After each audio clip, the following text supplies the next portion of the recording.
y todas, el día de hoy para mí es un placer poder presentar a la maestra Sara Mispalma. Tengo el honor y el privilegio de ser su amiga y bueno, conocer una trayectoria impresionante, y yo creo que nada más aquí son unos puntos mínimos de lo que la maestra tiene en su carrera. Su preparación académica tiene maestría en Derecho con una vertiente pedagógica, posgrado de Derecho de la UNAM. Su tema de tesis fue la propuesta de adición a la Ley Federal del Trabajo para enfrentar la discriminación laboral por razones genéticas y obtuvo mención honorífica. Esto fue en octubre del 2012. Tiene estudios relacionados con el ámbito docente, curso taller sobre estrategias didácticas para la enseñanza eficiente del derecho, y lo obtuvo también aquí en la Facultad de Derecho de la UNAM, y es del 2008. Tiene un curso de especialización docente del área de Derecho Laboral en la Facultad de Derecho de la UNAM, periodo del 2010. Curso taller de mapas mentales y estrategias didácticas para la enseñanza eficiente del derecho, igual en la Facultad de Derecho de la UNAM. Tiene un coloquio laboral permanente en la Facultad de Derecho de la UNAM y APA-UNAM. Tiene diversos diplomados: impartición del módulo de Derecho Procesal del Trabajo en el Diplomado de Derecho Procesal en el Instituto de Estudios Superiores del Colegio Citlali, impartición del módulo de Derecho del Trabajo en el Diplomado en Derecho Empresarial de la Facultad de Derecho de la UNAM, impartición del módulo de Derecho Procesal del Trabajo en el Diplomado de Titulación del Sistema de Universidad Abierta, y ahí impartió un módulo de Bioética en el Colegio Holandés. Tiene cursos, impartición de un curso de Derechos Humanos y convenios de la Organización Internacional del Trabajo en la Procuraduría Federal de la Defensa del Trabajo, organizado por la División de Educación Continua de la UNAM en junio del 2011. Participó como ponente en el curso de actualización docente, jornadas pedagógicas jurídicas, la lógica del derecho y la nueva docencia, auspiciado por la Dirección General de Asuntos Personales Académicos de la DEGAPA. Impartición de un módulo de Derecho Internacional del Trabajo en el Poder Judicial de la Federación en el estado de Pachuca, Hidalgo, organizado por el Centro de Estudios de Posgrado. Impartición de curso de actualización del Derecho del Trabajo en el DIF. Impartición en el curso de actualización del Derecho del Trabajo con base en las reformas a la Ley Federal del Trabajo en Comisión Federal de Electricidad. Impartió también un curso de actualización de Derecho del Trabajo con base en las reformas de la Ley Federal del Trabajo en la Procuraduría Federal de la Defensa del Trabajo. Impartió un diplomado de titulación en el ámbito de Derecho Procesal del Trabajo aquí en nuestra máxima casa de estudios. Publicaciones y conferencias: elaboración del ensayo sobre ética y humanismo dentro del programa permanente de la formación ética. Presentación y publicación del ensayo sobre ética y humanismo, la visión de una joven docente. Ensayo publicado en un tiraje especial de la revista de la Facultad de Derecho en México, tomo 40-2010. Impartición de la ponencia sustentada en el tema Derecho Individual del Trabajo dentro del curso de actualización en materia laboral organizado en el Colegio de Profesores del Derecho del Trabajo en enero del 2013. Y bueno, así podemos leer un amplio, y esta es una síntesis curricular. A nombre de la doctora María Elba Castañeda Rivas, le damos la más cordial bienvenida, y maestra, el micrófono es de usted. Muchísimas gracias. Muchas gracias, muy buen día. Si hay algo que lamento un poquito de nuestros tiempos UA es que están muy reducidos, así es que tratemos de aprovecharlos de la mejor manera. Efectivamente, hoy vamos a platicar temas alusivos a el valor probatorio de los documentos electrónicos en el ámbito procesal del trabajo, que es en donde me desenvuelvo desde hace ya algunos años, y es un tema que en particular me llama muchísimo la atención, pues porque es algo muy novedoso. Tuvimos reformas interesantes a la Ley Federal del Trabajo en 2012, y por esta razón es que en atención a, en especial, la fracción octava del artículo 776, ya podemos hablar de que nosotros los litigantes podemos utilizar estos medios para poder utilizarlos en juicio y soportar nuestras respectivas cargas probatorias. Lo difícil es pues, cómo. De suerte tal que les traigo preparada una presentación de lo que viene siendo la naturaleza de las tecnologías de la información y comunicación para luego abordar propiamente lo que es el análisis y el tratamiento en el juicio ordinario laboral. Estamos hablando preponderantemente de apartado A del artículo 123 en su parte adjetiva. Los tiempos pues ya nos quedaron muy ceñidos, sin embargo sí me gustaría que viéramos un poquito, tal vez nos saltemos algunos videos, pero sí veamos un poquito acerca de la naturaleza de esta tecnología para inmediatamente después analizar la materia propiamente dicha, la materia del trabajo.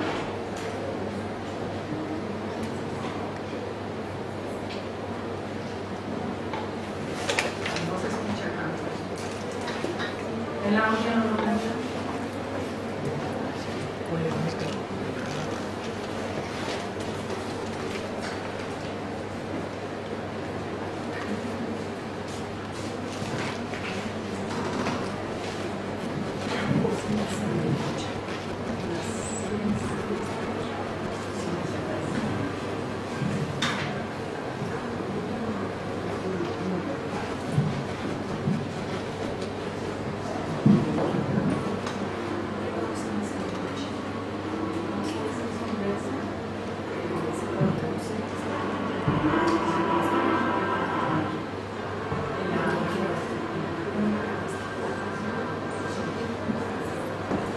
Tenemos problemas técnicos con el audio,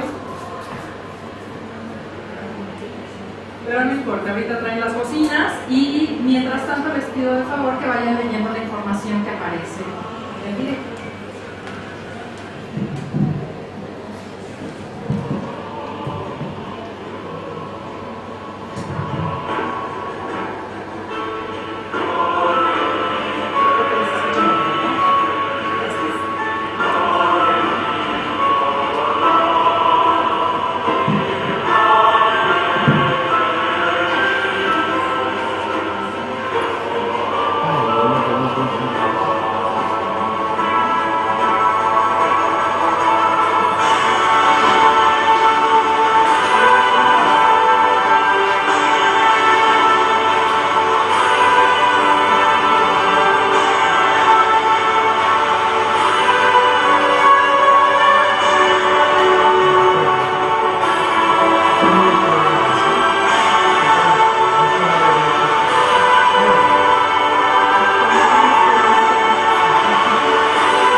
parte del micrófono no me deja ver.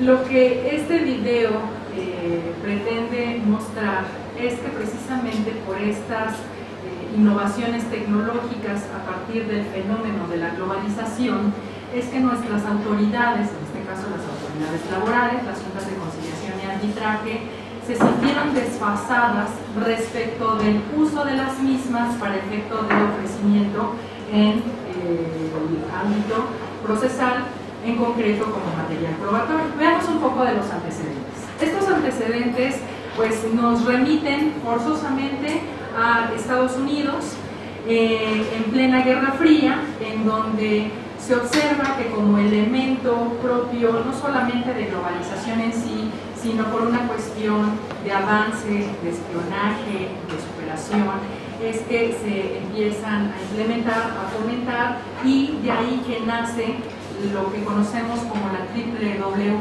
para efectos de posteriormente utilizar a partir del Departamento de Defensa de los Estados Unidos como la Internet, y posteriormente ya en un ámbito un poquito más doméstico, como viene siendo no solamente en nuestras casas, en las tareas cotidianas, sino también en los trabajos y a nivel personal cuando utilizamos los celulares. Los celulares, por supuesto, tienen una tremenda implicación, no solo porque podemos enviar mensajes que ya sabemos si se reciben o no por parte de la persona a la cual se destinó ese cifrado, sino también el hecho de que pudiera utilizarse cuando se da un menoscabo a la cuestión del trabajador, definido en el artículo 8 de la Ley Federal del Trabajo, por alguna situación no solamente de mobbing, no bullying, mobbing, que estamos hablando de acoso en el trabajo, sino también por una cuestión ya al grado de hablar de rescisión, de despidos, en fin. Veamos cómo esta tecnología afecta a diversos ámbitos, como son los que les voy a poner a continuación.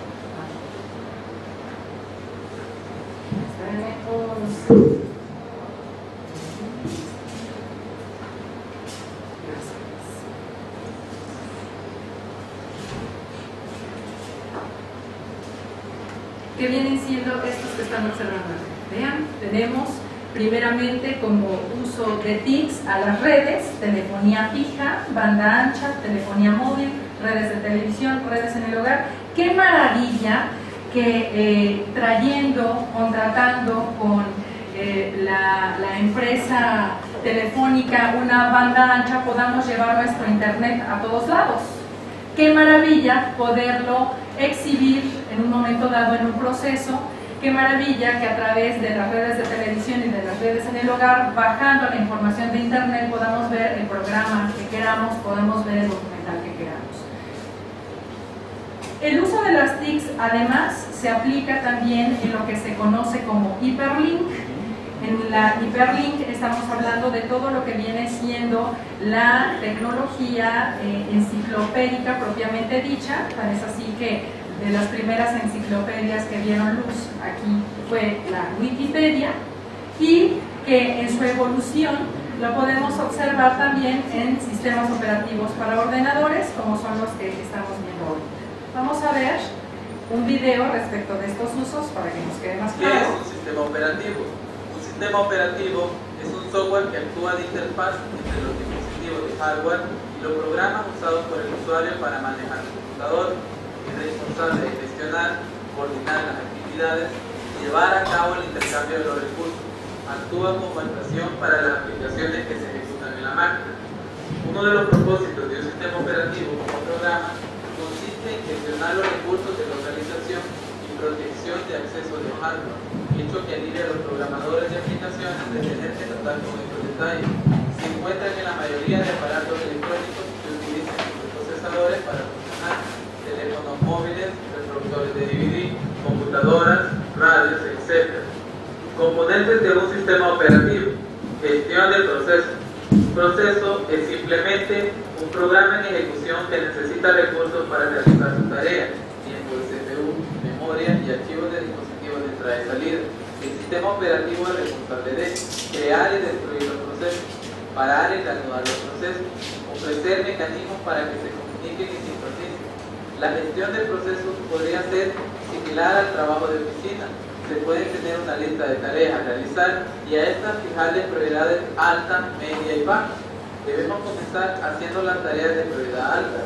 Cuando se termine, seguir con las de prioridad media y después las de baja.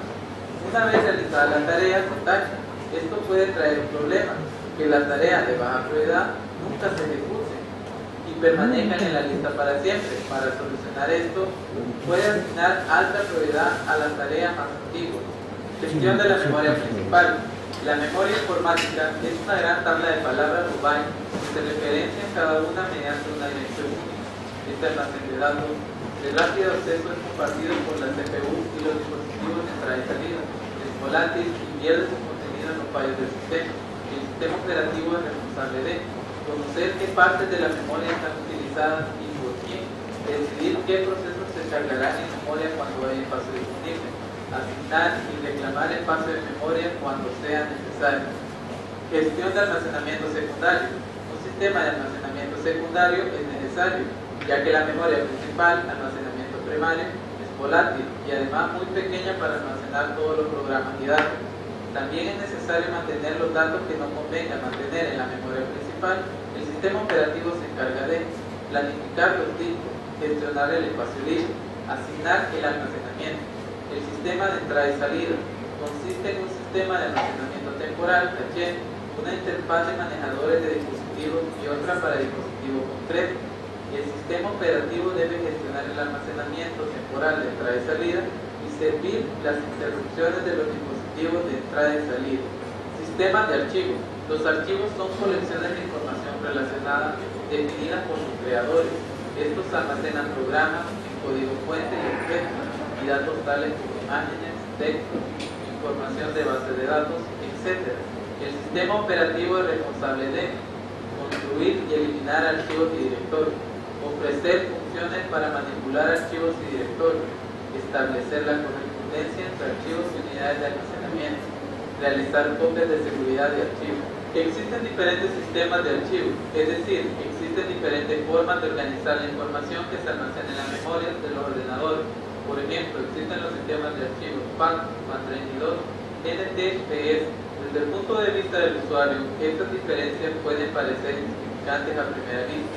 Sin embargo, existen diferencias muy importantes. Por ejemplo, los sistemas de ficheros FAT32 y NTFS, que utilizan fundamentalmente el sistema operativo de Microsoft, tienen una gran diferencia para un usuario que utilice una base de datos con bastante información, ya que el tamaño máximo del fichero con un sistema de archivos FAT32 está limitado a 4 GB.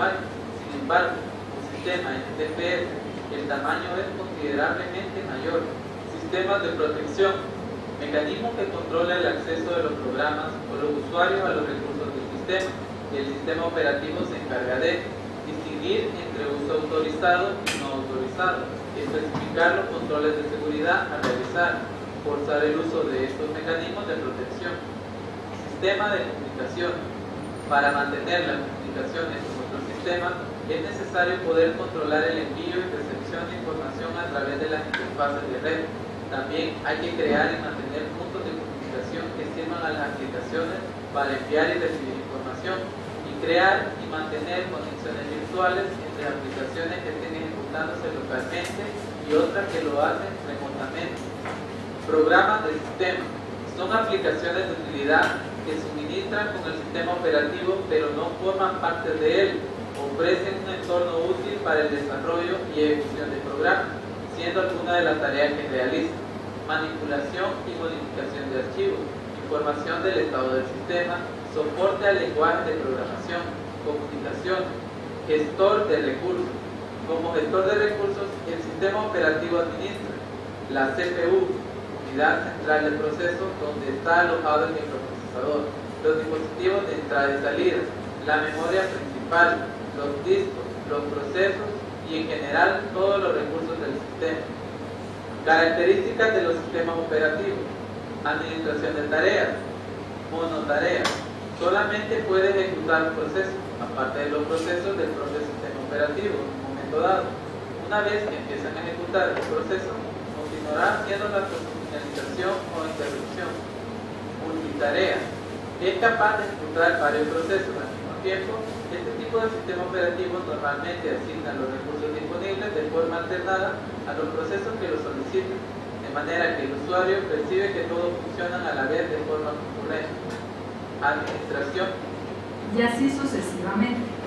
Como verán, es importante ver cómo es que funcionan estos sistemas operativos, porque por desgracia no siempre utilizamos las computadoras en su totalidad, no las sabemos explotar como es debido, y al ubicar cuáles son las funciones y subfunciones que pudiesen llevar a cabo es que en la cotidianeidad se van a implementar, se van a utilizar.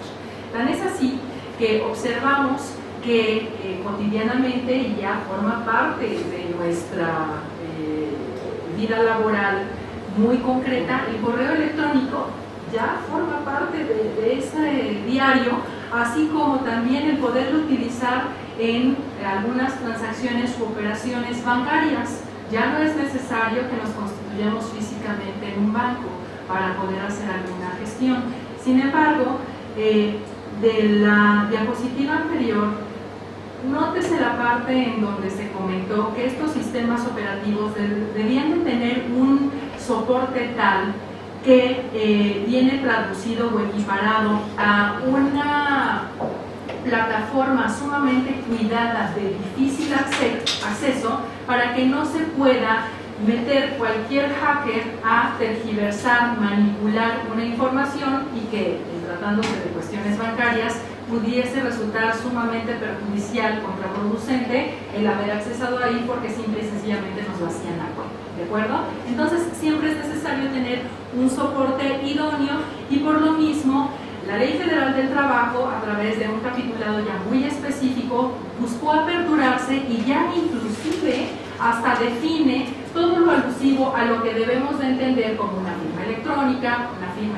avanzada, y todas aquellas herramientas que nos permitan protección a nuestros datos personales, a nuestros datos, pero llamémosle datos informáticos, ¿de acuerdo? Con base en esto, vean cómo el uso de las tecnologías se utiliza también en blogs, y por supuesto no nos puede pasar desapercibido el hecho de conceptualizarlas, todas estas tecnologías, en un solo elemento, que viene siendo la información tecnológica propiamente dicha, con la automatización que propicia la máquina computadora para proponer la informática. El término informática, tal y como lo ven en la máquina, se sugiere por Philip Dreyfus. Philip Dreyfus, vamos a ver un poco de su biografía. Vean, pionero en la informática en Francia, estamos hablando del primer mundo. Vean cómo él tiene una licenciatura en física obtenida en 1950, estudia en Harvard, y es a quien se le acuña el término a partir de 1962. Posteriormente, en el 65, se convierte en director de la PAC en Europa, y así después tiene una notoria inserción no solamente en Francia, sino en Europa toda, y pues por supuesto llega ese talento a Estados Unidos. ¿Para qué entonces nos sirve comprender el concepto de informática? Pues porque, bueno, en el ámbito jurídico la informática no pasa desapercibida, tan es así que la podemos utilizar cuando a través de nuestros celulares, de nuestras iPads o de nuestras tablets, bajamos aquellas legislaciones que nos permiten consultar el propio celular sin necesidad ya de ir a comprar una ley, sin necesidad de cargarla en el portafolio o en la bolsa. Si de por sí en la bolsa ya tenemos muchas cosas básicas, entonces imagínense, aparte una o varias leyes, pues está complejo. ¿Qué mejor que tener esa información qué mejor tener esa información pues guardada en el celular? Con base en este punto, aquí hacemos un paréntesis por lo siguiente. Hace relativamente poco me comentaba un profesor, refiriéndose a otro, que le causaba verdadero repudio el hecho de verles a ustedes, los estudiosos del derecho, consultando sus celulares en plena clase. porque consideraban que era mejor tener en físico la ley, lo que significa que aquí nos estamos enfrentando no solamente a una cuestión generacional, sino al hecho de que no todos los profesores están dispuestos a lidiar con la tecnología. Simplemente a personas que les gusta alrededor de 50, 60 años, les cuesta trabajo manejar estas máquinas, cuanto y más tener una página de Facebook, tener un Twitter, tener un blog en donde pueda interactuar, porque le resulta cuestión del demonio. Cosa que pues no es así, no nos pasa nada, pero el profesor al que se referían resulta que hasta abandonó las clases, dejó las clases porque no podía con ese concepto. Entonces, ni modo, como profesionistas y como profesionales del derecho, tenemos forzosamente que adecuarnos a las nuevas necesidades, y si la propia Internet nos las está propiciando, ¿por qué no utilizarlas? Entonces, todo el mundo, por favor, a bajar sus leyes al celular, todo el mundo a bajar las leyes a la tableta, sería maravilloso. Por supuesto, en el ámbito judicial propiamente dicho, también podemos consultar nuestras tesis y nuestras jurisprudencias entrando a la página de la Suprema Corte de Justicia de la Nación, poniendo palabras en específico, palabras clave, que nos eviten el ir a San Lázaro a comprar nuestro disco JUS, ¿no? Mejor ya lo bajamos de la red y podemos consultar las tesis y jurisprudencias más actualizadas para efectos de poder argumentar lo mejor posible, no solamente en nuestras demandas, en nuestras contestaciones de demandas, sino también en los conceptos de violación enunciados en un amparo. Entonces vean cómo también lo podemos hacer. La doctrina, por supuesto, ya los libros de texto en físico pues traen el disco compacto en donde podemos descargar y ver, y es genial. Por supuesto que también hablamos de resoluciones y certificaciones que impactan en directo en las autoridades. Centrémonos en la autoridad laboral.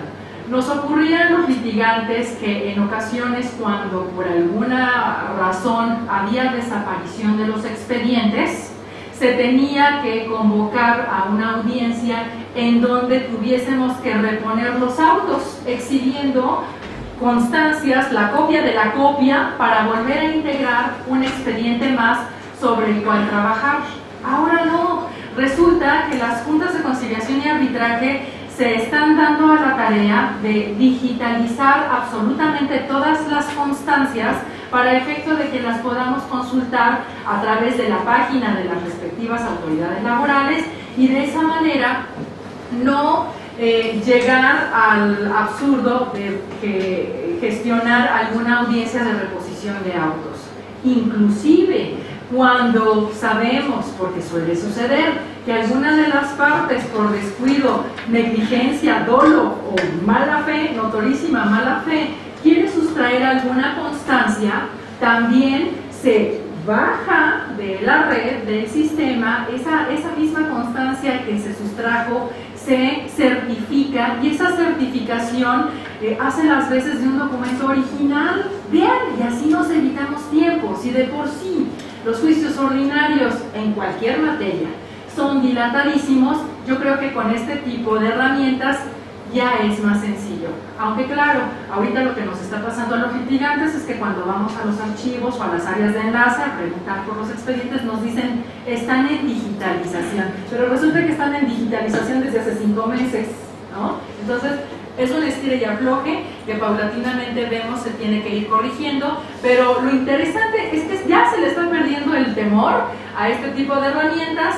Empezamos con que las estenógrafas no querían dejar de utilizar la máquina mecánica, y ahorita ya hasta les encanta poner las fotografías del hijo, del nieto, del sobrino en la computadora mientras celebramos audiencia, ¿no? Y nos estamos enterando de toda su información. Bien, aparte, ya entrando netamente a la cuestión jurídica, vean cómo estos son los diferentes rubros que en un momento dado se tendrían que regular, que todavía están muy escuetos desde cualquier tipo de legislación. Estamos hablando de una regulación de la información, es decir, cuál será ese tratamiento jurídico que se le dé dependiendo del tipo de información virtual que se pudiera sustentar.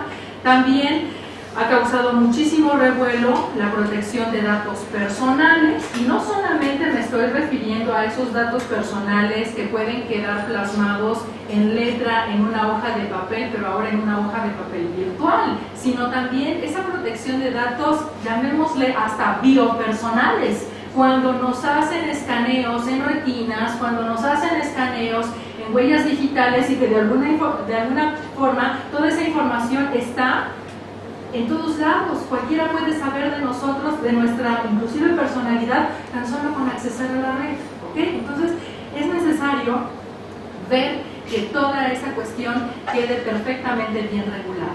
Por supuesto, también vamos a encontrar el ámbito de la propiedad intelectual e informática. Pues de quién es esa información, dominio de quién, importantísimo que no pase desapercibido. En el comercio electrónico ni se diga, y aquellos mensajes que no queremos percibir, que no queremos recibir, ya sea porque los consideramos basura, porque en términos de la diapositiva del video en donde observamos todo este sustento informático, pues no siempre nos va a resultar de valor, bueno, se desecha, y eso es lo que la misma máquina cataloga para efecto de dejarnos lo que observa, siente, puede proponernos como elementos que más utilizamos y mandar al spam lo que pudiera ser o hacerle ruido y no permitirnos desempeñar un trabajo ágil, que esa es la idea de este tipo de naturalezas, y poder trabajarlas de la mejor manera posible. Respecto de este punto también es importante comentar los aspectos laborales propiamente de la informática, que se dividen en tres. Vean, estamos hablando de una ergonomía informática, de un teletrabajo y también del valor probatorio propiamente dicho de los documentos electrónicos. Entremos directo a la ergonomía informática.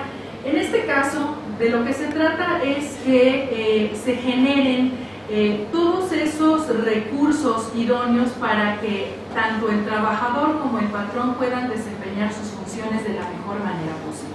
De suerte tal que aquí veamos esto.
ustedes están preparados, creo que la palabra clave en este rubro viene siendo adaptación total.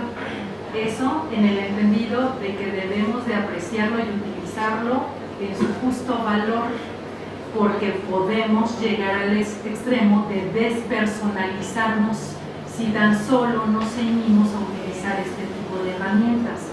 ¿Qué es mejor, chatear o tomarnos un café en vivo y a todo color con el amigo o con la amiga, ¿no? ¿Qué es mejor, una clase en línea a tenerla en vivo y todo color y sentir las pasiones de sus profesores? Entonces, aguas, porque también podemos llegar al otro extremo. Por supuesto que esta cuestión informática también impacta y mucho en las jornadas de trabajo. Podemos pasarnos todo el santo día pegados a una máquina computadora, trabajar horas extras y no sentirlo, y preguntarnos cómo es entonces que viene siendo el cómputo respecto de las jornadas legales, todo lo sobrante.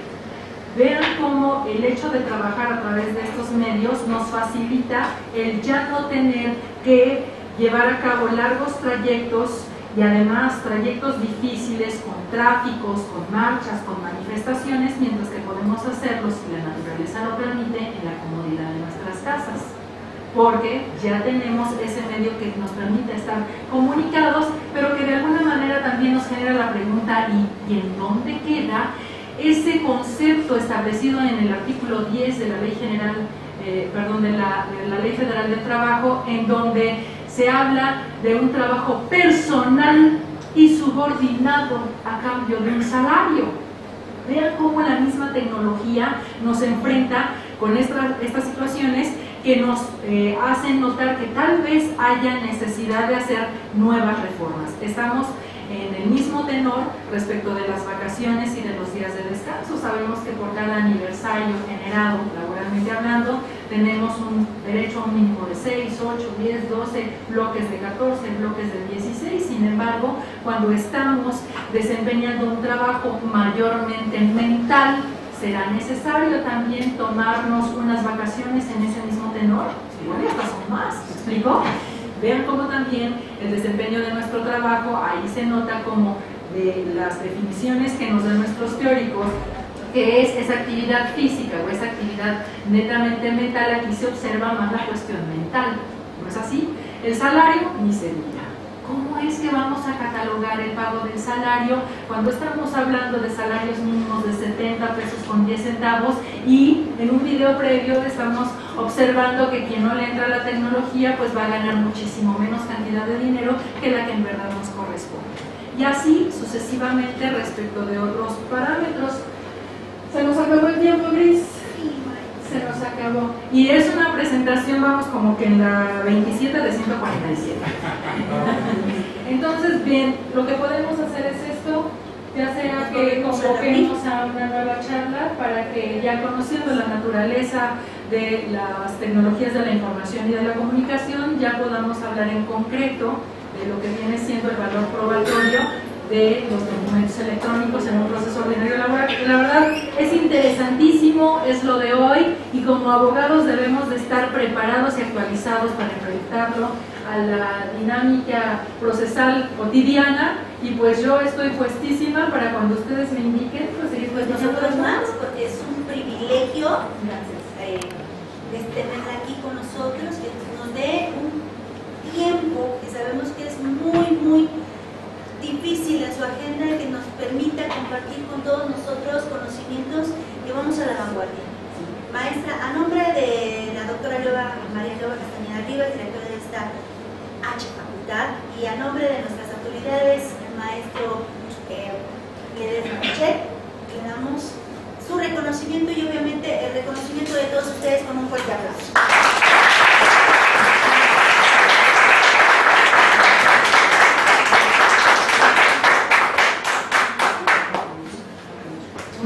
Muchísimas gracias. Estemos atentos para ver cuándo nos volvemos a ver, porque esto no acaba hasta que se acabe. ¿Okay?